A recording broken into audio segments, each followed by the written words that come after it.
કરજણ નગરપાલિકાની ચૂંટણી બાદ કરજણ નગરપાલિકાના પ્રમુખ તેમજ ઉપપ્રમુખની વરણી કરવામાં આવી હતી। નગરપાલિકાની યોજાયેલી ચૂંટણીમાં 28 બેઠકોમાંથી ભાજપા 19 બેઠકો મેળવી હતી। ત્યારે કરજણ નગરપાલિકામાં પ્રમુખ તરીકે ઇલાબા અટાલિયા, ઉપપ્રમુખ જયેશ પટેલ અને કારોબારી ચેરમેન તરીકે ઉપેન્દ્ર શાહની વરણી કરાઈ હતી।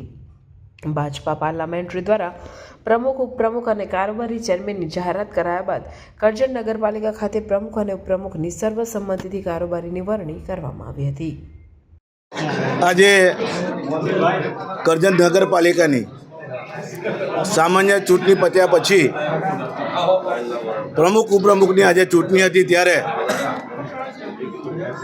આજે ઇલાબા અટાલિયાજી પ્રમુખ તરીકે 20 વિરુદ્ધ 8 મતથી, એટલે કે 8 મત સામે અને 20 મત ભારતીય જનતા પાર્ટીને મળ્યા છે અને એમનો ભવ્ય વિજય થયો છે।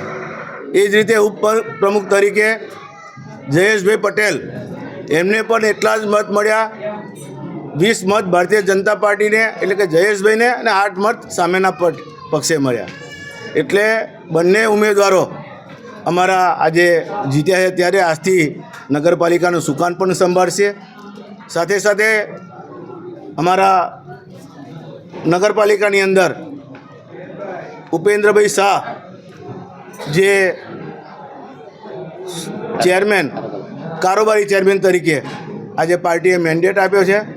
ત્યારે આ ત્રણે સાથે મળીને કરજણનો ખૂબ સારો વિકાસ કરશે એવું ભારતીય જનતા પાર્ટીના પ્રમુખ તરીકે મને વિશ્વાસ છે।